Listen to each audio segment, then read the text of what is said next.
ಯಾಕೋ ಕನ್ನಡತಿ ಶ್ರೀಲೀಲಾ ಅದೃಷ್ಟ ಸರಿಯಿದ್ದಂತಿಲ್ಲ.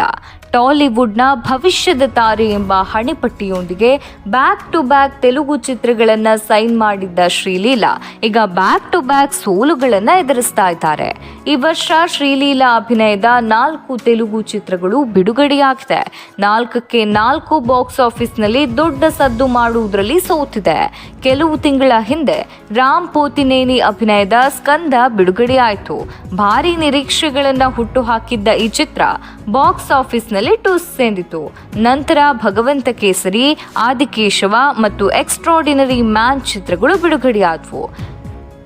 ಈ 3 ಚಿತ್ರಗಳು ಹೆಚ್ಚು ಸುದ್ದಿ ಮಾಡಲಿಲ್ಲ. ಈ 4 ಚಿತ್ರಗಳ ಪೈಕಿ ಶ್ರೀಲೀಲಾ 3ರಲ್ಲಿ ನಾಯಕಿಯಾಗಿ ಅಭಿನಯಿಸಿದ್ರು. ಭಗವಂತ ಕೇಸರಿ ಚಿತ್ರದಲ್ಲಿ ಮಾತ್ರ ನಂದಮೂರಿ ಬಾಲಕೃಷ್ಣ ಅವರ ತಂಗಿಯಾಗಿ ಶ್ರೀಲೀಲಾ ಅಭಿನಯಿಸಿದ್ರು. ಆ ಚಿತ್ರವಾದ್ರೂ ಪಕ್ಕಕ್ಕಿಡಿ. ಇನ್ನು 3 ಚಿತ್ರಗಳು ಒಂದರ ಹಿಂದೆ ಸೋಲುವುದರ ಮೂಲಕ ಶ್ರೀಲೀಲಾ ಹ್ಯಾಟ್ರಿಕ್ ಸೋಲು ಅನುಭವಿಸುವಂತಾಗಿದೆ.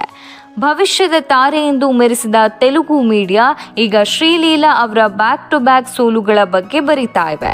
ಚಿತ್ರ ಎಂದ್ಮೇಲೆ ಗೆಲುವು ಸೋಲು ಇದ್ದಿದೆ. ಆದರೆ ಶ್ರೀಲೀಲಾ ಆಯ್ಕೆ ಮಾಡಿಕೊಂಡ ಪಾತ್ರಗಳಲ್ಲೂ ಯಾವುದೇ ವಿಶೇಷತೆ ಇರಲಿಲ್ಲ.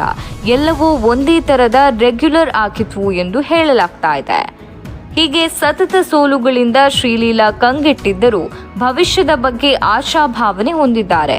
ಏಕೆಂದರೆ ಅವರ ಕೈಯಲ್ಲಿ 2 ದೊಡ್ಡ ಚಿತ್ರಗಳಿವೆ. ಮಹೇಶ್ ಬಾಬು ಅಭಿನಯದ ಗುಂಟೂರು ಕಾರಂ ಮತ್ತು ಪವನ್ ಕಲ್ಯಾಣ್ ಅಭಿನಯದ ಉಸ್ತಾದ್ ಭಗತ್ ಸಿಂಗ್ ಚಿತ್ರಗಳಲ್ಲಿ ಶ್ರೀಲೀಲಾ ನಾಯಕಿಯಾಗಿ ನಟಿಸ್ತಾ ಇದ್ದು, ಈ 2 ಚಿತ್ರಗಳು ತನ್ನನ್ನು ಸೋಲಿನ ಬಲೆಯಿಂದ ಮೇಲೆತ್ತುತ್ತದೆ ಎಂಬ ನಂಬಿಕೆಯಲ್ಲಿದ್ದಾರೆ. ಶ್ರೀಲೀಲಾ ನಂಬಿಕೆ ನಿಜವಾಗ್ತದಾ ಎಂಬುದನ್ನು ಮುಂದಿನ ದಿನಗಳಲ್ಲಿ ಕಾದು ನೋಡಬೇಕಿದೆ.